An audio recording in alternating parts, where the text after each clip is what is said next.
in that regard. So I am conscious I didn't share with you names, but that's who we all are. I'm going to stop sharing my screen and hand over. We're going to do these three presentations over a short period of time, up to 15 minutes, no more for each. I will give guidance on timing.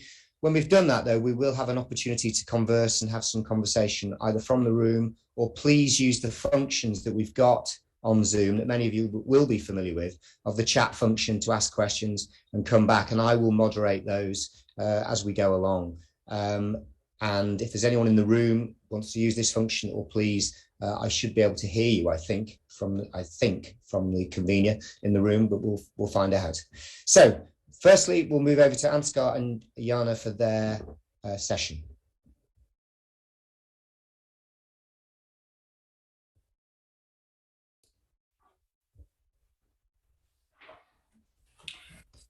Yeah, thanks again, Ralph. As mentioned before, we're going to start with some conceptual thoughts about the topic, communication and technology, very broad. So I think, first of all, it's interesting for all of us to get a better feeling what we are talking about and how to structure this field. And when we started to work on this project, you'll see it on the next slide, really had a look into the practice. We had a student project with a large global company called Siemens Healthineers. It's a global company in medical technology. They have about 150 people working in communications at the headquarters. And what they did about 1.5 years ago, they started to rebuild their content management processes. So how to listen to monitor public opinion, how to plan content, how to publish it over different channels. And when we looked at this project, we found out, and they found out, that on their way to rebuild their content management process, they use a lot of digital platforms. You see them here. So a real, a broad set of technology. And the big question at the end of this project was, how did we do that? How did we find this technology? Does it work out? Is it future-proof? And so on. And so what is missing is not only that we use technology, this is obviously the case, but the big question is, how can we get a better feeling and impression how to approach these challenges of integrating digital means, software services into processes in communication management? Yeah, and this practical example has shown that introducing software, digital services, and infrastructure is often understood as a technical challenge, but it has a social and human dimension as well. So the definition of digitalization, you can see it here, it's from Information Systems, emphasizes both dimensions. It describes digitalization as socio-technical process of applying digitizing techniques to broader social and institutional contexts that render digital technologies infrastructural. And this must be considered in any successful change process when introducing technologies. So we understand this, or conceptualize this, the digital transformation, as organizational change. So because communication practitioners are directly affected by digitalization, for example, through the requirement for new work capabilities, the transformation of structures and processes like alternative work routines, new informal and formal group processes, or power shifts. And a concept for management information systems, which has been intensively discussed and used for conceptualizing the design and introduction of information technology, is the socio-technical systems design from Boston and Heinen. And it shows that any socio-technical work system is composed of a technical subsystem, so the technology and tasks, and a social subsystem, the structure and people, with all 4 dimensions influencing each other. And information technology is traditionally only selected and conceived as part of a technical system. However, people and structures will be affected directly. So consequently, communication departments and agencies need to take such a socio-technical perspective and be aware of both the social and technical challenges when introducing technologies and building a digital infrastructure. So this was a broad view. Now going more specifically into the field of CommTech. What is this about? This is a short definition. So again, CommTech, communication technology, simply means digital technologies used for organizational or corporate communications. And the interesting point here is, in this definition, if you link that to management and management processes, you can distinguish two different activities. The first activity, and we all think of that as stakeholder communication. So how to use technologies to communicate with stakeholders, to use whatever, let's say, for example, social media platforms or whatever. So this is really stakeholder communications, which is nowadays done by digital means. This is not really new, and there's a lot of debate about that. But obviously, communication departments are not only communicating with stakeholders, they're probably focusing on internally advising their bosses or something like that. Also, digital formats might be in place here, especially if you think of the pandemic. And obviously, a lot of work time in communication departments and agencies is not really used for communicating with stakeholders, but is used to arrange internal workflows. For example, in this content management process, it's not only about content management, there are different workflows here. So in a broad sense, digital technologies can be used for all of these activities. And in the past, as mentioned here and before, we all know that digital communication, digital PR was mainly focused on really using technologies to communicate with stakeholders. Now, 2 years ago, the Arthur Page Society published a report where they introduced quite briefly the concept of CommTech, and they pointed out that we have to think of the whole stakeholder journey, so also of monitoring, preparing the content, and so on. And if you look a bit further, and if you look a bit to the side of marketing, we see that in marketing, we have a big debate about MarTech, which is quite broad, and there are a lot of more than 8,000 different software and service features are discussed here. So in the end, going also from this specific perspective, away only from a small selection of software or from stakeholder communications, we have a broader view here, and this view can be put together under the word of digital infrastructure. Digital infrastructure, again, information technology is defined as all the computing and network resources that allow multiple stakeholders to orchestrate their service and content needs. And again, if you look at in IT, it's not new at all. There are some interesting distinctions between heavyweight infrastructure, this is something like SAP, like resource planning systems, which are usually handled by IT departments. And we have something called lightweight IT. This is everything which you in your private life or in your office life can install yourself, like apps, like small software, specific software services. So there's a lot of debate here in research about these different fields, but it's interesting to apply it, to transfer it to the field of communication management and PR. So the research question in the end, from a conceptual perspective, is how we can sort out the whole thing. How can we transfer the knowledge about the different aspects of digital infrastructure, about the different fields to the specific field of communication management and PR. And our literature review in public relations, marketing research, and information systems has shown that digital technologies can support many aspects of public relations and communication management, but the clear distinctions are missing until now. And an established approach to address this complexity in organizational settings is the business process analysis. And its basic idea is to analyze all work streams and activities and their relations in order to identify options for conceptual improvement as well as for technological support. And the value chain concept in management research by Porter combines this with the proposition that business processes should be distinguished according to their contribution to value creation. And Porter distinguishes between primary and support activities. So primary activities include the physical creation of a product, its marketing and servicing after sale.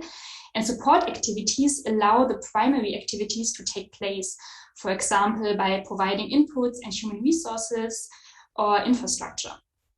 And we transfer this process-oriented approach to communication management as it helps to prioritize processes based on the proximity to value creation. So let's have a look at our framework for digitalizing communication processes that consists of 3 layers. So here you can see the first layer that depicts the primary activities. And we say that executing and managing stakeholder communications and internal advising are primary activities, as listening, conveying messages, and stimulating behavioral effects on stakeholders are activities that are directly linked to value creation through communications. So examples are campaign planning or crisis communication. And the first layer is the most specific one. So most industry-specific software and service solutions for communications are used here. So it is more or less characterized by lightweight IT solutions driven by the immediate needs of communication practitioners, for example, content management software or relationship management and distribution tools. But however, communication professionals are also engaged in managing and executing many support activities as well, and this is reflected by the second and third layer. So the second layer is also related to specific tasks in communications, but it includes workflows that are necessary to manage communication in organizations professionally. So these activities include overall planning and monitoring, but also handling digital assets like logos, templates, pictures, or videos, or tracking staff hours and resources for projects. So in this layer, we speak of supportive functional digital infrastructure. It relies either on specific software for the communications profession, like media monitoring tools or digital tools used in many functions like digital asset management tools or timesheets. And the third layer describes generic support activities that are needed in any organization. So that are basic workflows and cross-functional tasks, especially for collaboration and workplace needs. So the generic digital infrastructure includes software and services which will be used by communication professionals in a similar way to other functions. And it is usually provided by IT departments and might include lightweight as well as heavyweight IT. So examples here are enterprise resource systems for budgeting and sourcing like SAP, collaboration software, or video conferencing tools like Zoom. And how can this framework be used to manage the digital transformation by communication practitioners? So it can be used to reflect upon the different aspects of communication management and public relations, which can be digitalized. And this will usually include those 3 steps. So the first one is to analyze and reflect upon the current use of digital tools and software applications. The second one is to identify and prioritize activities which should be transformed by digital technology. And the third one is to support decision-making for digital investments. So when does it make sense to think about adopting digital tools that are already used in other functions, or to share costs by joining forces with other departments? Yeah, so that was a quick run through the conceptual foundations. And Alex Buhmann will present now how intensively the social and technical dimensions are addressed by European communication departments and agencies. So thank you for your attention. Thank you, Jana Ansgar. While Alex is loading up, just to say we will take questions at the end. I think I've said that already, so please write them down. I think Ilya's asked us one, maybe a bit of clarification of it, or if we've answered that, Ilya, yet. I don't know, we might by the end, we'll see how we get on. But we're moving on to Alex's section now. Please feel free to note down your questions. And as I say, we'll deal with those at the end and any others that come along. So Alex, the floor is yours. Excellent. Thanks a lot. So as has been pointed out before, this paper here is in many regards an extension, empirical extension, to the review and conceptual work that has been done by Ansgar and Jana. I'm here presenting on behalf of the ECM team, our take on digital maturity of communication departments and agencies across Europe, some empirical insights. And specifically, this draws on the previous presentation you've just seen, both in problem focus as well as in the application of concepts to address these problems. So the focus here is really also on the emergence of digital technologies, not just as tools, but more fundamentally also as a type of institutional infrastructure. So in this regard, we mean understanding digital transformation, right? So understanding as in understanding the adoption of digital technologies, plural, as well as the parallel or underlying organizational change process in terms of capabilities, structures, processes that really facilitate this change, but that are also affected by it.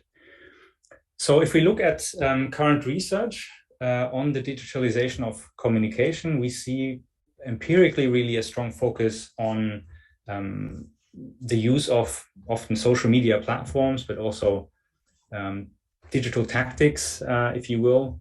Think of sort of the use of social media and stakeholder engagement in corporate social responsibility, but also research that shows how digital technologies like social media really change constitution of, for instance, reputation, organizational legitimacy, and so on. What we see much more recently is this growing emphasis on the digitalization of the communication function more broadly. So like what you've just seen from Ansgar and Jana, looking at communication tools as well as digitalization of infrastructure. And at the same time, if we look empirically, we see really a lack of empirical work in PR that shows the digitalization of organizations and the communication function more broadly. Specifically, we see this gap in two regards. In the extent or the level of digital capability and performance, or what you would call maturity or maturing in communication, and then the understanding the routines, the approaches to further mature, to further develop the digitalization of communication. We conducted this research basically on the same underlying concepts that you've seen. It's first this two-tiered understanding of the digitalization of communication, looking both at digital stakeholder communication as well as digital infrastructure. So looking at tools and platforms for communicating with stakeholders, but also at the core functional, the supportive functional elements. Think of digital tools for campaign support, content management, but more basically also about tools, digital tools that help align the communication function with other functions, with top management. And then on the most fundamental underlying level, also digitalization on sort of the generic organizational level. Think here of tools for collaboration, tools that affect workplace interaction on the level of a whole organization. At the same time, we also take up this concept by Bostrom and Heinen, who characterize, as Jan and Ansgar have presented, the digitalization of work systems as this socio-technical process that involves both technical, that is technology and task elements, but also social structure and people. Based on these concepts and the research gap we have specified, we're really looking here at two questions. First, what is the level of maturity in the digitalization of communication departments and agencies across Europe, and which strategies and routines for digitalizing communication are used by communication departments and agencies. In terms of the method, this is data from an online survey of communication professionals that was fielded earlier this year, February, March. a standardized questionnaire in English language, pre-tested with 64 communication professionals in 18 European countries, and was then distributed by using email databases of national communication associations, by snowball sampling, and then leading to a sample ultimately of 2,664 respondents across 46 European countries. So this is the ECM we all know and love. If you look at the demographics, you see that the sample is made up of quite senior communicators. So over 60% are unit leaders or in head positions, and have well over 60% have more than 10 years of experience in the field.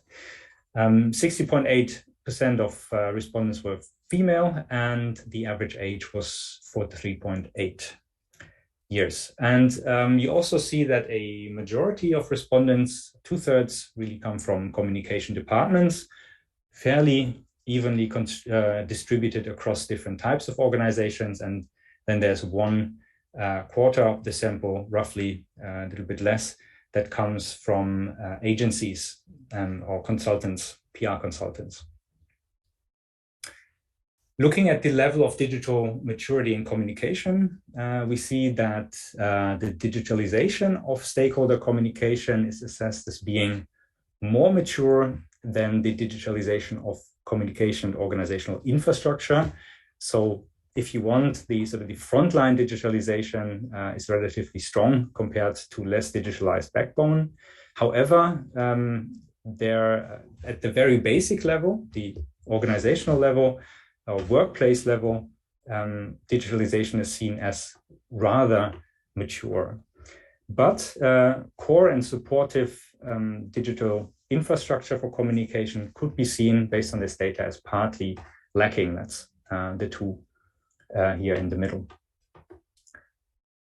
Moving on to the level of digital maturity and communication across types of organizations, we see here significant and partly strong differences where government organizations display the lowest and joint stock companies the highest level of digitalization across most dimensions. Across all organizations, we see here again at the top the sort of strong confidence in collaboration, workplace level digitalization. So that's what I called earlier the backbone. There's pretty strong confidence there. And we also see a particularly strong disparity for government and non-profit organizations between a fairly low level of digital maturity among core supportive functional infrastructure on the one hand, and a relatively high digital maturity for stakeholder communication. So there seems to be a bit of a tension, especially for government organizations and non-profits. In terms of strategies for the digitalization of communication, so looking at digital change process and its sort of formal strategic documentation, we see that we have fairly formally developed strategies for digitalizing specific stakeholder communication processes, as well as for digitalizing infrastructure of the department or agency, but a lack of, let's say, deliberate strategizing at the level of digital stakeholder communication overall as well, and specifically, as you see here, for routines for selecting new software and digital services. And this is something I believe that is significant in the practice, and that Mark will come back to later in his presentation as well. Finally, looking here at strategies for a digitalized work system across different organizations. Here we see the lack of digital maturity among nonprofits and government organizations that we saw earlier, reflected again, if you will, on the level of deliberate strategizing. So low levels across most dimensions of the sort of socio-technical digitalization in work systems. We also see here what I believe is an interesting tension at the what Jana and Ansgar referred to as the technical level of digitalization and work systems.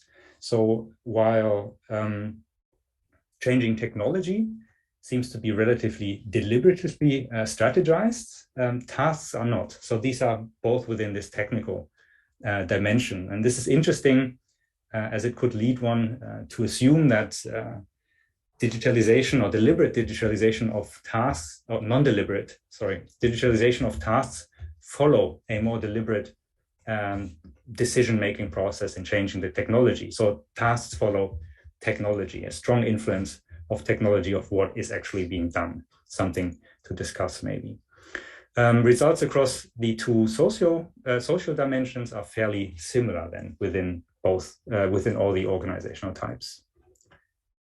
And looking at the strategies again, but across communication specializations, we see also here at the level of communication specializations, again, the same interesting tension here within this technical dimension, technology and tasks, which digress quite clearly. And we also see a kind of lead role of marketing communications over other specializations at this strategic level that could be well an expression of the relatively more mature developments in MarTech over CommTech. Some implications, practical and research implications that we can draw from this. So we see potential of more strategic management approaches for shaping digital maturity, especially when it comes to nonprofits and public sector organizations. We also see a potential of learning from marketing communication or MarTech, with a caveat, of course, because we all know that in marketing related fields, there is often an easier or more straightforward way to quantify, to datafy. So that might have something to do with it as well. We see a critical area of development in terms of digital and technical literacy for assessing new software and digital services. So finding maybe standard ways or routines of selecting good software, good CommTech for the right tasks and the right departments, so to speak. In terms of research, we see a need to better understand the interplay between these different socio-technical components of digitalizing workplaces, understanding really what drives the development here in departments, how do these different dimensions affect each other, specifically before this backdrop of a seeming tension within this technical component between tasks and technology. So what does that mean?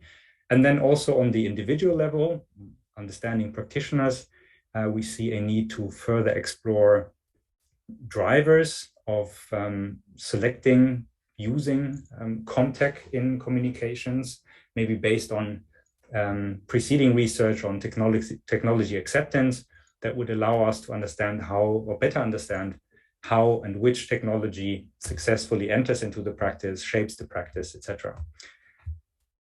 Thank you very much for your attention in the name of the whole European Communication Monitor team, which I